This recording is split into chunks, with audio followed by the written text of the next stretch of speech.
This is a Galactic Network podcast.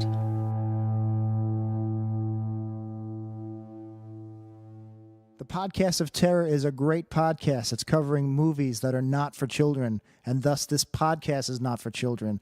The hosts are two adults who will use bad words from time to time. They'll also spoil movies if that's not your thing. So if you don't like spoilers and you don't want to hear some dirty language or some dirty references to dirty parts of your body, then please, please, please wash your body parts better and do not listen to this show. If you can handle it, and I hope you can because there's a great podcast coming up, then please proceed with Podcast of Terror. Burn and fire, burn the fire. Burn and fire, burn the fire. Welcome to episode 121 of the Podcast of Terror, production of the Galactic Network. I'm your host, Matt Stein. I changed this. It's all wrong. For more on this podcast, including show notes, content information, subscription links, go to GNCast.com. I quit. Corey, this is your show. Tom. GNCast Tom, new head of the network. We didn't even really check with anybody. It's just like all of a sudden this guy Tom walked in. He's like, "Hey, motherfuckers, I used to run MySpace." Well, sure. I'm so glad you brought it. I was looking for a way to get that MySpace in. Glad you brought that full circle. You remember MySpace? Have you gone on MySpace recently? Not recently, but probably more recent than most people. Like when Justin Timberlake was being, "Hey guys, come on, check out MySpace again, yeah."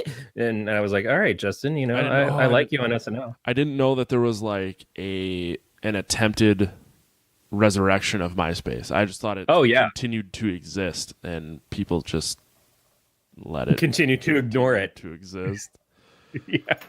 No, there was a movement like your bells that was about trying to get it tied more into music stuff, and I just think the name was enough to. It's like Napster. Napster was the big shit for a while, and then they changed hands a bunch of times. I think Best Buy owned them for a little bit, but at some point, like they stopped being the favorable. Go get your shit from Napster. Mm-hmm. And so after that, the name became worthless. So sure, there's still a Napster around, but nobody gives a fuck. We went to Kazaa, we went to other things, and then we got BitTorrent and never looked back. So Napster being a legitimized company, it doesn't do to own the name. It's like Yahoo. At some point, Yahoo became unfavorable, even if it did new stuff that was kind of cool. And people are like, well, yeah, but I would feel like I was a shithead for going to Yahoo, like just trying to type it in. Like, have you? You've used BitTorrent, right? Yeah. Have you ever gotten a DCMA letter, the digital? I've gotten stuff from Comcast before saying, "Hey, motherfucker, you know what? This free show that you're downloading ain't free." It's like, well, it sure is. If I watched it on NBC. Dicks. So I recently got one from Charter Spectrum, but it didn't tell me what the file was, which I think is very odd because I had gotten a lot of them from Charter when I still lived with my parents, and every time it would say the file name, the date you downloaded it from, the site you downloaded it from, the whole fucking 9 yards, and I got this one and it didn't tell me. Now they're just taking a stab in the dark. You didn't even do anything. It's just like, we know you. Well, and that's like, I mean, I use Usenet for the majority of my TV and movie stuff, but once in a while when I can't find it, I have to go to uTorrent or BitTorrent.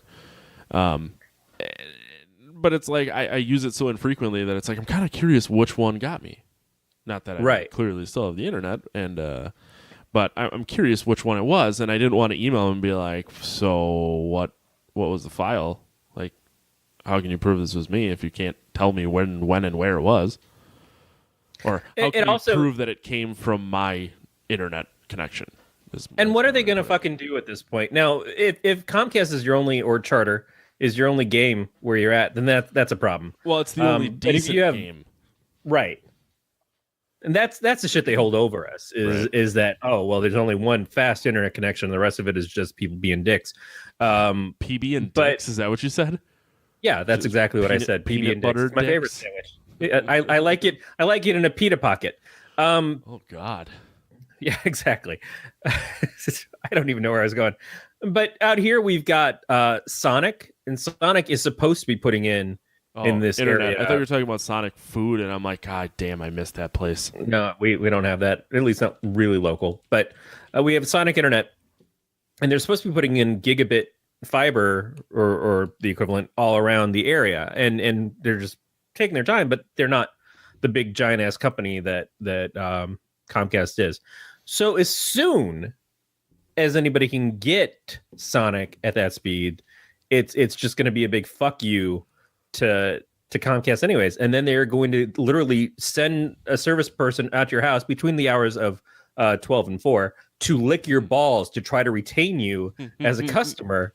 Hi, it's Dave from Comcast, and it's about 2:45 in the afternoon, and I just had lunch. Say 275. Yeah, I was gonna say 275. And I just want to let you know I will be there to lick your balls within the hour. If you could maybe towel off, that would be swell. But that's the thing is like when you're over a fucking barrel, you gotta like, okay, I'll take your warning, Comcast. But then a month later, you just do it again and they don't give a shit. Well, right. Oh, I'm trying to look. So AT&T has fiber, and it seems to be getting. It's like in our area. Like if I was at my old house, I think I could get it, but it's not quite out in the boonies yet. Yeah, that's the problem. Is you are in the no man's land of. Well, we're along a major county highway, so I think that just means that they find bodies there. Well, that and they have to run lines past my house to get to places. That was okay. That was like the whole fucking natural gas thing. I told you about that, right? No. So our house is on propane. Fine. I live in the middle of goddamn nowhere. I get it. But the electric company that also has the natural gas lines contacted us, and they were like, "Hey, someone asked in your area if they could get natural gas, and now we're asking everyone in the area if you'd be interested." And I'm like, "Fucking sign me up," because I hate cooking on electric. So she calls me back like 2 months later, and she goes, "Yeah, it's going to be like $4,000." Because everyone has to split the cost of running the main down the road that if you're watching the video, you see cars going past my head. And then I'm like, that's not that bad. Like, I would pay that because propane is expensive.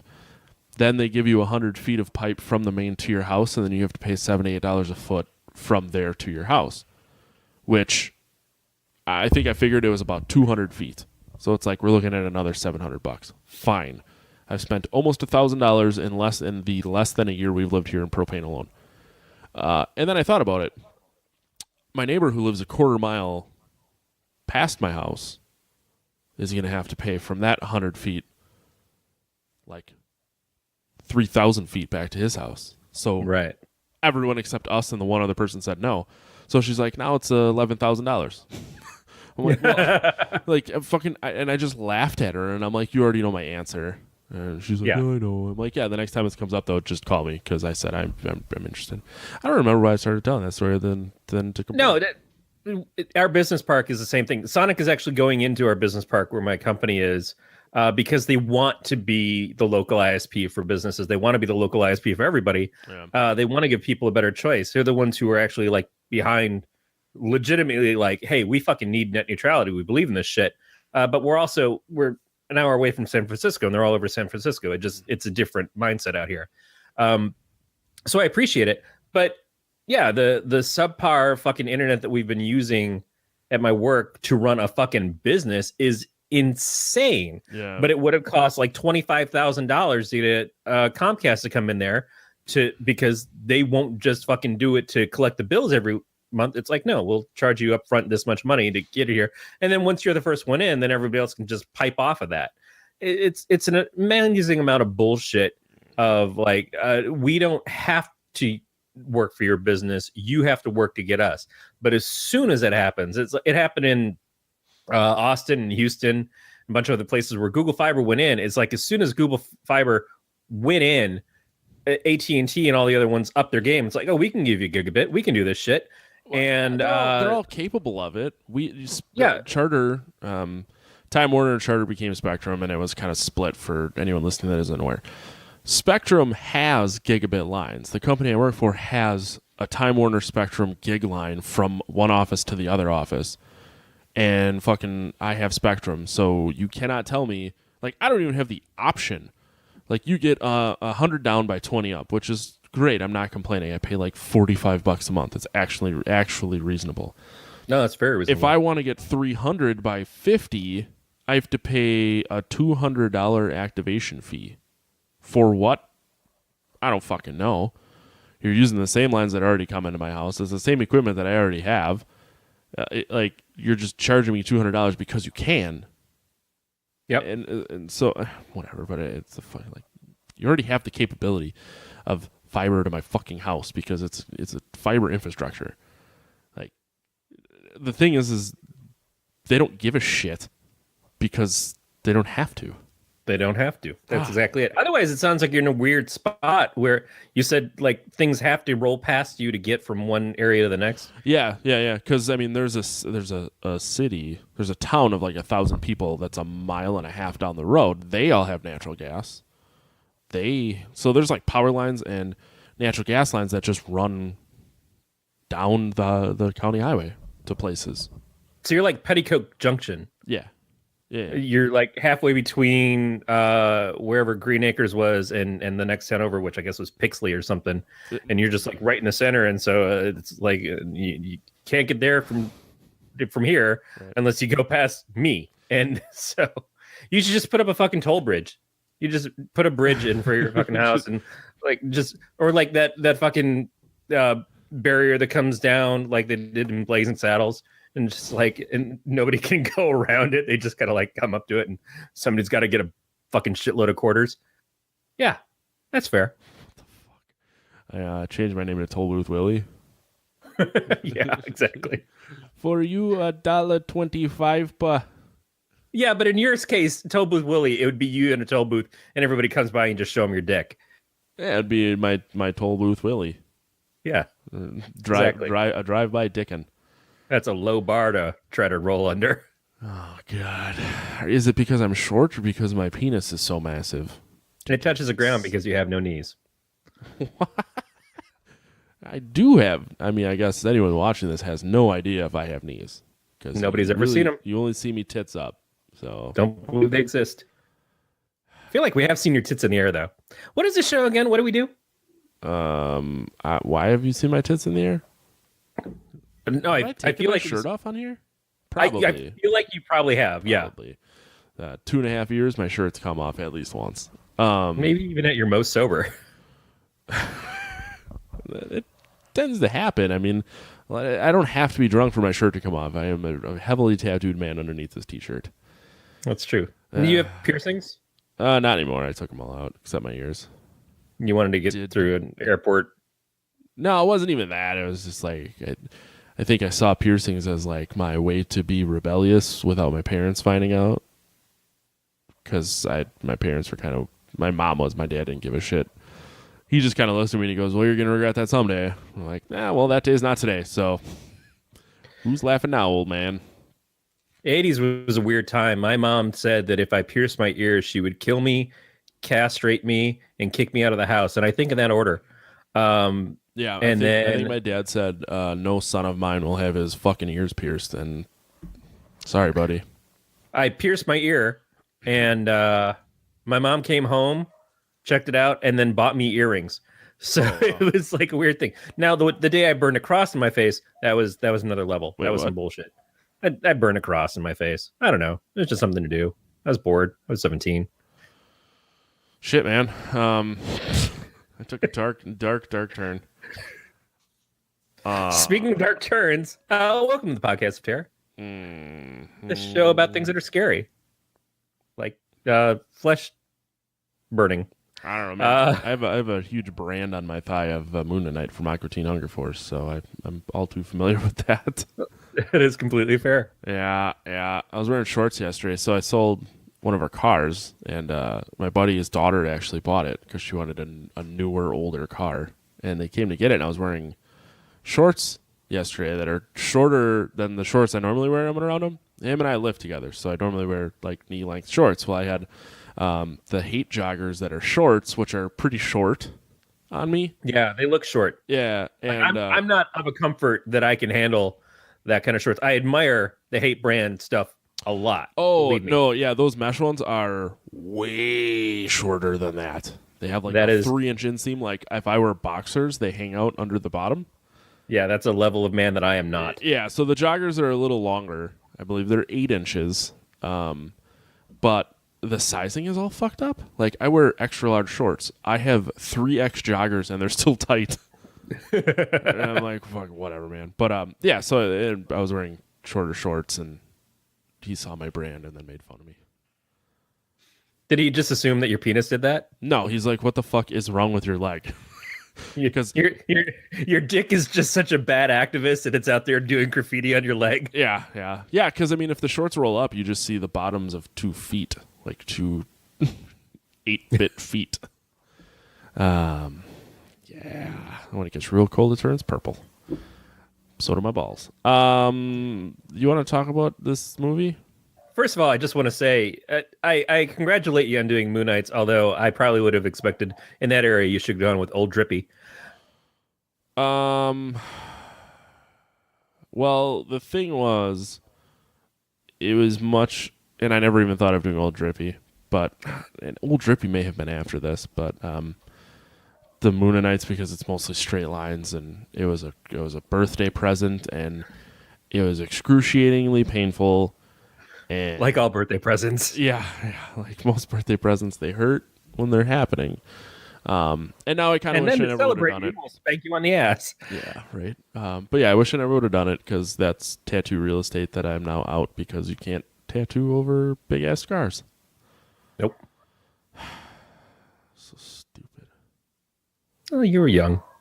I was like 19, 18, 19. Is it on the ball side or the no ball side?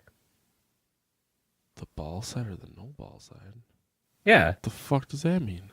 I thought you were proud cut. I thought you were missing testicle. Oh, well, I mean, I have 2. It's just one's real fucking small. So it's on the normal ball side. Okay. Yeah, they both exist. It's just one is of no benefit to me. Let's talk about Happy Death Day. Yeah. I guess. Yeah.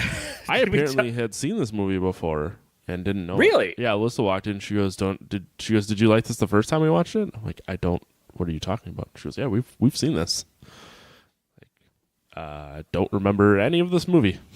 Is she watching it with her other husband? I don't doubt that we watched it, and I also don't doubt that I was either not paying any attention or drunk.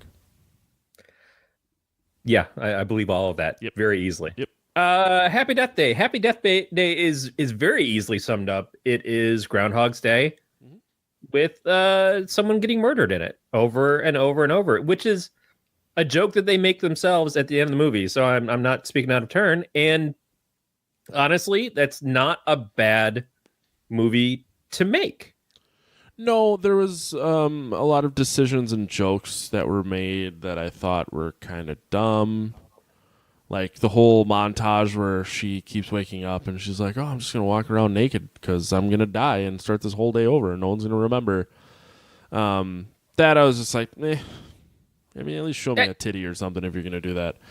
Yeah, it is PG-13, so that doesn't nail the check mark on that for us. But the pillow, like the guy who keeps following the pillow, I thought that was kind of funny, and some of the things like the what was the guy's name, Tim or whatever? He always pops out because she never responds. I thought like her calling him out was kind of funny, and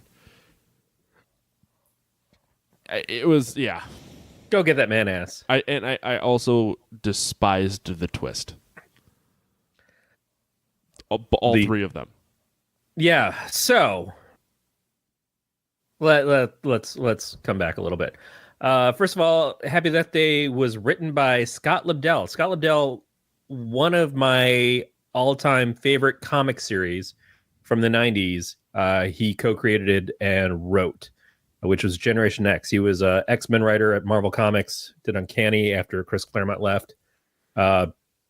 And it was cool to see his name up on this as a longtime fan. I follow him on Facebook. We actually used to like chat a little bit on Prodigy back in the day. So cool to see this happen for him. I didn't recognize any of the actors or actresses in this. It's a young cast. I don't know if they're all new, but Jessica Roth, who plays Teresa in this, was, I think, great in the role. For carrying a movie. She starts out as being a totally just a bitch. Yeah, nobody that you like or have any empathy for. As she progresses over time, you develop empathy for her. At least I did, and yeah, that's kind of what the story is supposed to do. It doesn't go the route that Groundhog's Day does, that you live the same day over and over again so many times that you just get to be that perfect day, although they kind of get close to that. But one of the things they do to cap that is, as she does die and come back over and over, and it's the first suggestion, just keep going until you figure out who it is. Her body starts to have more and more breakdown. The scar tissues and stuff from when she dies retains. So technically she's doing damage to herself by letting herself be murdered over and over. So she does take a few tries at it and then realizes, shit, I can't do this forever, because at some point it's just not going to work anymore. I'm feeling pain when I wake up instead of just waking up and starting over again. So that was a good move, I think, for telling the story, because yeah, exactly. If you treat a murder story with no consequence, then it takes all the danger out of it. They have to kind of reinstill some rules to make it feel like there's a weight to her being killed over and over again. Yeah. Which I kind of forgot that existed, because some of the twists annoyed me. Like you had mentioned the perfect day, and it's like she finally has the perfect day, but then the person that she kills thinking they're the killer ends up not being the killer, and there's another twist. It's like, yeah, fucking stupid. Well, that part of that is that from the very opening of the film, I kind of knew how it was going to end. I knew who the killer was. I knew that the cupcake that she keeps getting, obviously we tell people at the beginning of the show that there's spoilers. The cupcake that she gets and keeps getting rid of is poison, and that the whole murder thing is plan B. What I didn't get was that they make some reference to her roommate, who's the one who's out to kill her, having a new guy, a secret boyfriend or something on the side. Mm-hmm. So I had assumed that she was in league with the serial killer that shows up, and like she was someone who wrote him in prison and stuff, and had all this stuff arranged, and they were working together, kind of like in the Frighteners, how the woman and the ghost were all Jake Busey were together. The ghost, Jake Busey. That should actually be on his business cards. But it didn't go that route. It was just like she used it as he happens to be here. I'll unleash him and he'll go get away, and I'll use him being out there as an excuse to be able to get away with killing her myself. Yeah. They don't explain how she keeps winding up wherever Tree is in all the scenarios when she's trying to figure out who's trying to kill her. Like, always seems to be stalking her just the right way. How she shows up in the bathroom when she left the room and she put the stuff in front of the door. Some of the things are a little hard to explain. If you want to treat this as that doesn't make any fucking sense, then there's definitely holes there. But it's not something that needs to be taken too seriously in that regard. It just seems like the whole thing of them going the route of there's a murderer in town, and that being the suspect, comes kind of out of nowhere and works out a little too nicely for everything. To then, I was glad at least that they did follow up and have it be the roommate at that point, because it just seemed like that's way too cut and dry for what this is. Well, yeah, I mean, I guess I would have preferred they just had one twist instead of multiple stupid twists. I don't know. I'm just complaining at this point. The other thing is that we while we compare this to Groundhog's Day, it's not incredibly dissimilar to what we had when we watched The Final Girls not too long ago.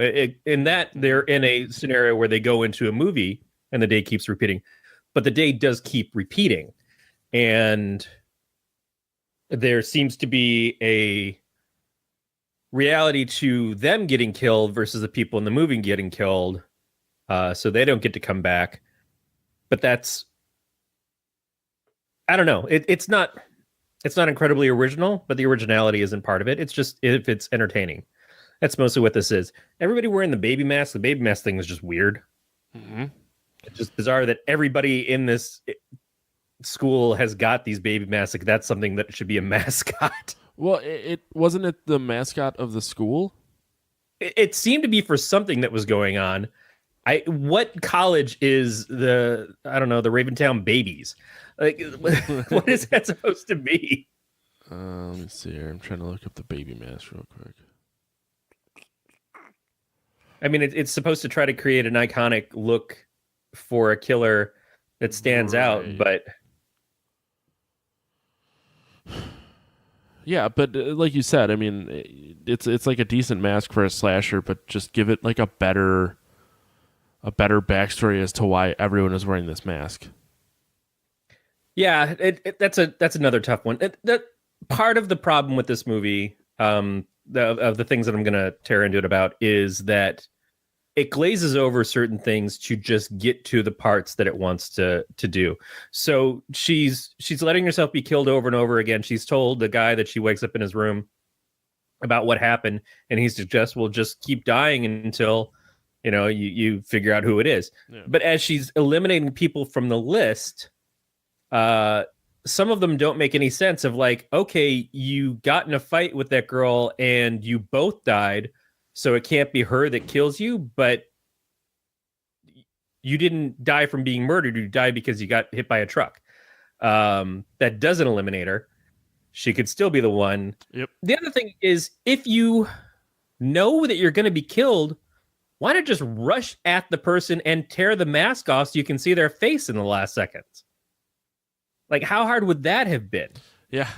She had multiple opportunities to do that, and then actually crossed my mind at one point. Like when she was being choked to death, it's like, why not just pull the mask off right now? The mask off, right? It might have even been funnier if it had been multiple people who were actually killing her in that day. Yeah. But there is the guy who becomes her boyfriend at the end is like, well, there's got to be a reason why they're doing it on this day. And that's said, but it's never followed up on. There is no reason why it's on her birthday and why she keeps coming back and redoing it over and over. We never get an answer as to how this keeps happening, why her roommate wants to kill her. Maybe even in that perfect day when she goes and she apologizes to the roommate at the beginning, maybe her roommate wouldn't have killed her that day, but then she gets killed by the actual serial killer. So maybe that did inadvertently change things, or she doesn't get killed by the serial killer. She kills herself to be able to come back because she wants to save the boy. Which I like that. I like that bit of nobility, but it's still like Groundhog's Day. They never tell you why Groundhog's Day is happening, except it's just sort of like it's seen as Phil is in purgatory because he's a bad person and it teaches him to be a good person. Honestly, I think that it was like a half-baked idea. They never really thought it through, and that's why a lot of the decisions are made. Yeah. I don't know. It's not like a deep movie. There isn't a ton that happens. It's the same scenario repeated over and over and over and over and over, and then every time you get a little bit more. And then when you think you know what happened, they're just like, fuck this shit. This is what's really going on. Yeah, it also does stuff with the killer. Like the killer in the first scene with them or her sets up a music box playing Happy Birthday underneath an overpass thing. It doesn't make a lot of sense. Again, if you're looking for something that, it makes sense, this isn't it. This absolutely is not it.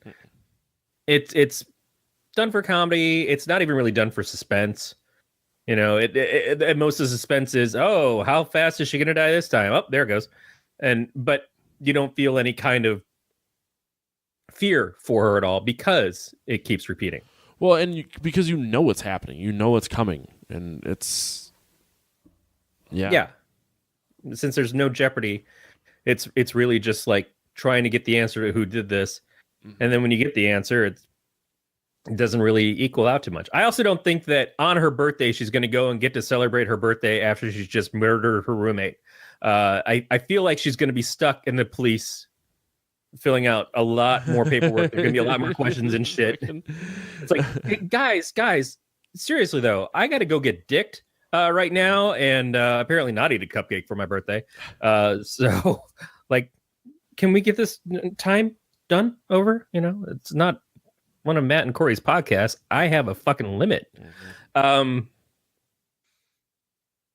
Yeah. All that aside, I like this movie. Yeah, I mean, I didn't hate it, but I definitely didn't like it. So what are, other than the things that we already established, what didn't you like about it? I mean, I just thought it was not like a really exciting new concept, and it just got really stale really quick to me.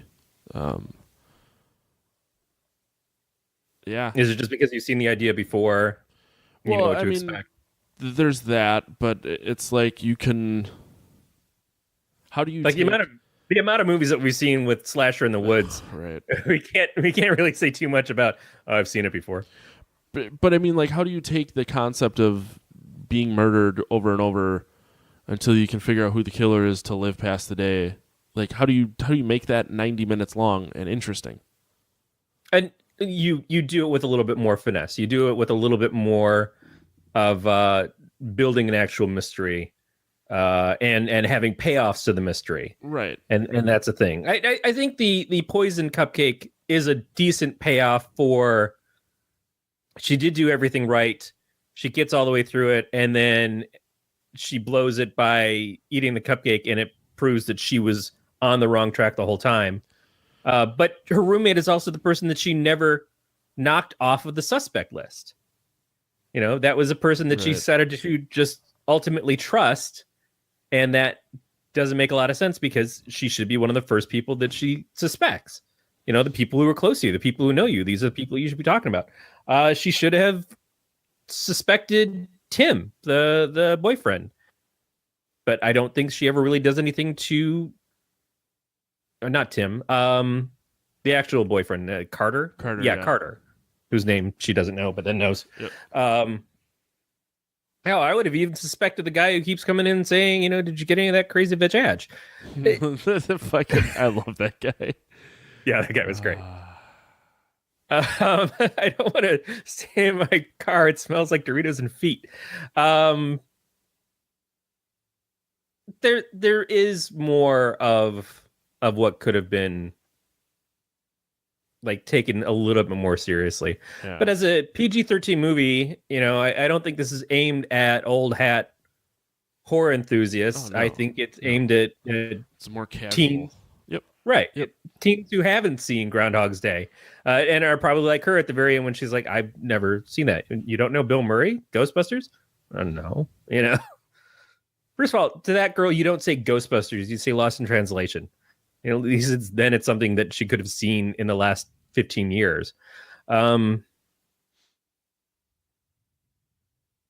I don't know. I probably enjoyed it more than you just because I liked the character. I liked her and Carter. I liked going through and them trying to develop a plan, even if it all seemed very cut and dry. Yeah. I mean, it's definitely not the worst movie we've seen. I say that a lot. That's sometimes like the redeeming quality of the movies that we watch is they're not the worst ones I've seen. Yeah, it's lightweight, but I enjoy the lightweight films sometimes compared to the harder shit. It's like a palate cleanser.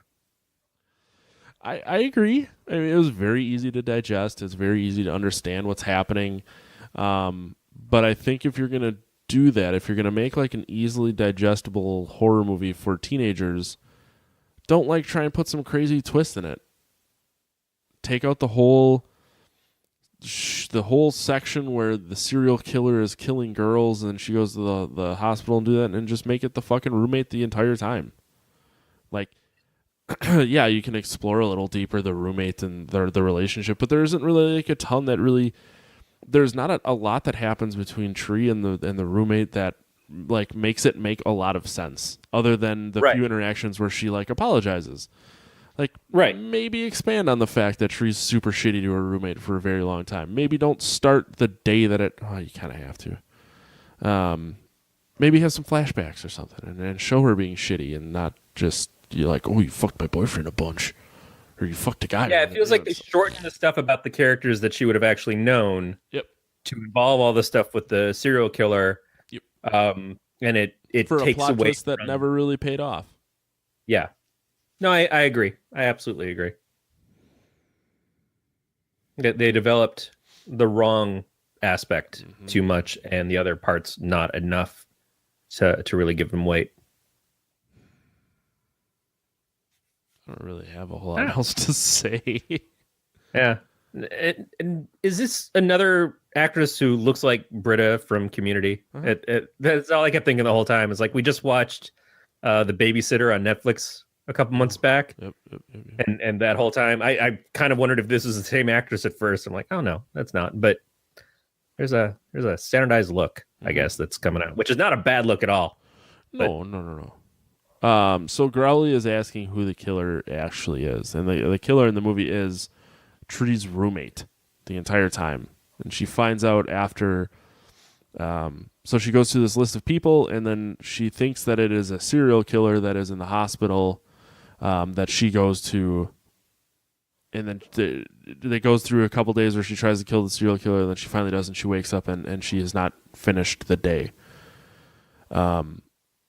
Which I think is fucked up, because isn't the whole purpose here that she has to live through the day? She has to live through the day, but she never mind. dies. Yeah, she does. Yeah, she dies. And then she has some realization that her roommate is poisoning her cupcake, and that's how she figures out who the killer is, and that's who she kills. Yeah. The last time through, when she gets through everything else and she has defeated who she thinks is the killer, she goes and she has her 16 candles moment with Carter in his room. Yep. And she eats the cupcake that eating the cupcake is a euphemism. she eats the cupcake that her roommate made for her at the beginning of the movie and hands her every day.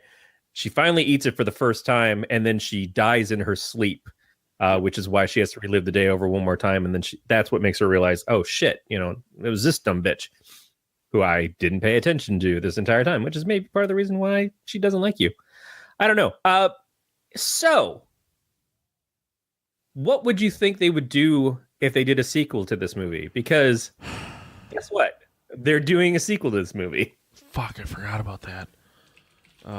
Same people? I don't know if it's the same characters or not. But there is going to be a Happy Death Day 2. Which means that this movie was successful enough to get a sequel, which is nice. Also by Blumhouse, and it's kind of outside of the regular spectrum of what I at least expect from Blumhouse stuff, which it's a horror movie, but it's far more mainstream and aimed at younger viewers horror movie, which is not a bad way to go. It's nice to see them expanding. I was hoping to read some sort of plot information on Happy Death Day 2, but I don't know. Doesn't seem to be anything out there. How if it's the same people, how would you? How you have the next birthday? She's still a bitch. In fact, that should just be what it's called. Happy Death Day 2, still a bitch. Still a bitch. Oh, it comes out next year too. Sweet. Oh, so the chick who plays Tree sounds like she's in the second one too. Unless it's the future and she has a kid and it happens to her kid. That was the other thing. When she got up and she was sick the one morning, and it turned out that she was sick because of her internal energies of dying over and over again, I thought, oh, what if she's pregnant? And it's the baby that's causing her to relive the day over and over. And at some point, she just gets more and more pregnant, even though it's the same day. I don't know why I thought that was interesting. It would have been something. Yeah, but That's because kids are Where does it go? parasites and they live inside of you and suck away your life. it's very true. And then they suck away your money for the next 18 plus years. Word. Yeah, I don't know. Oh, Growly has a good idea. So in the second movie, the killer has to relive the day till he or she gets the kill right. Gets the kill right. That's pretty cool. That's like that Hitman game that keep playing the demo level over and over again. And no, you didn't kill all the fucking guards, so you got to try again. It's like, son of a fuck. Which is live, die, repeat. It's the Tom Cruise thing, and it's not a untouched theme, I guess, is what we're saying. Is not horribly original. No. So it's all based on execution. Mm-hmm. I thought the execution was all right. Yeah, I mean, I will have to watch the second one now. If she's not the subject of the second one, she could be like the person who tells him stuff about what's going on, like Ellie Lauder was in the second Final Destination. Mm-hmm. Except she died in that one. This is weird. Like, hey, we're gonna get this person back from the first one, and we're gonna have her die randomly with all the other people. Like, just has no real impact on being here. She just showed up and like, hey, this is what's going on. See ya, bloom, and that's all. Yeah. Whatever. I'm gonna let you rate this. 2. 2. Yeah, that's. Yeah. I'm gonna go 3.5. I liked it more. Clearly, give it a higher rating.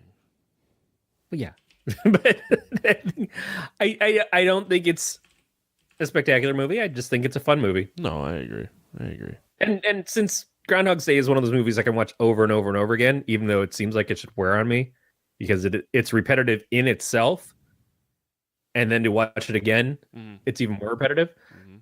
Somehow, I still find it appealing. Yeah, I don't blame you. I don't blame you one bit. I'm not saying I find this one as appealing, but it's pretty good. No. You know what I'm going to let you find appealing? The outro. The outro. Tell me if you've heard this one before. You can contact us by leaving us a voicemail at 805-328-3966. You can email us at pot@gncast.com. You can leave us a message on the website. I think. I don't know. You go to the website? Do I? Yeah. I mean, sometimes when I want to make sure that the episode actually posted. Oh, yeah. That was... Wow. Hey, more apologies for last week. We did the episode. We're sorry we were off for 2 weeks, but we're getting this out to you right away. Matt didn't even wait till Tuesday. No. He put it out Sunday night to have it ready for you first thing of the week. And then the entire website went to shit real hard. So I guess go to the website and mock us. Well, it's fine now. By leaving us a message on it and see if that happens. So the RSS feed pushed out everywhere except iTunes, but the iTunes portion is now fixed. So if you listen to this on iTunes, you're good because you're listening to this. I actually didn't push out everywhere except iTunes because it didn't show up for my podcast player either. No one cares about your podcast player. Eat my dick. You can follow the show on Twitter, Facebook, and Instagram. We're at Podcast of Terror in all those places. And it seems like sometimes maybe you can subscribe via iTunes, Stitcher, Google Play, or whatever your favorite podcatcher is. And you can leave us feedback there. You could probably leave us feedback even if the show isn't there. You can just go, hey, those Podcast of Terror guys, they're dumb. I hear they have fat cocks. 1 star. I have a fat cock. Yeah. We should rub our fat cocks together. Wonder Twin Powers. Fat cocktervate? Form of flaccidity, because that's all I can do. Form of cookie dough. Zan's melted all the time. That's funny. Yeah. You know what? You can go to bit.ly/pot review. And that's a specific thing just for reviewing podcasts. You can't even download them there. But be a trendsetter. Go outside the norm. Be the person who said fuck Facebook. I'm going to Vero or Mastodon. Yeah, show your parents you don't give a shit about them. Rebel. Move out. Finally. Smoke. Jump off a bridge if your friends are doing it. You're 24 years old. Move out. We're very disappointed in you at this point, is what we're saying. We're not mad. We're just disappointed. Yeah, I'm madly disappointed. Go to gncast.com/subscribe. That's where you find all this shit. And if you want, you can go to the Facebook and look under Galactic Network and mock Dave for giving us a place to talk. That's all his fault. That's true. You can also go to amazon.podcastterror.com, shop like you normally would. That gives us some money. And then I feel less bad about buying a bunch of, audio equipment. That's all there is to it. Corey, where can people find you? I don't know, man. Or whatever Here? you're pushing these days. Then you're on 17 other podcasts without me. I am. That'll do much better than this one because I'm not there. The people stay awake longer. Hey, you know what? I did start a new podcast. The beta episode just hit the streams, and our first official episode is on April 3rd. It's over with the Ink Geeks, and if you go to Ink Geek Studios, I don't know, one of those places, just look up Solutions to Fix the Universe, the STFU cast. The streams are now open. It is a fucking mess. I hope you enjoy it. Matt, what about you? You can find me on Twitter and Instagram and on Tapped at Matt the Lifeguard. I don't know what we're doing next week. We haven't decided. We have a friend who was going to have us check out his independent film. Dan Jackson said something about us doing a review of his movie. So we'll see if that comes into place or not. If not, we'll figure something out. Or we'll be gone for 3 weeks because, shit happens. Yeah, we like to keep everyone on their toes.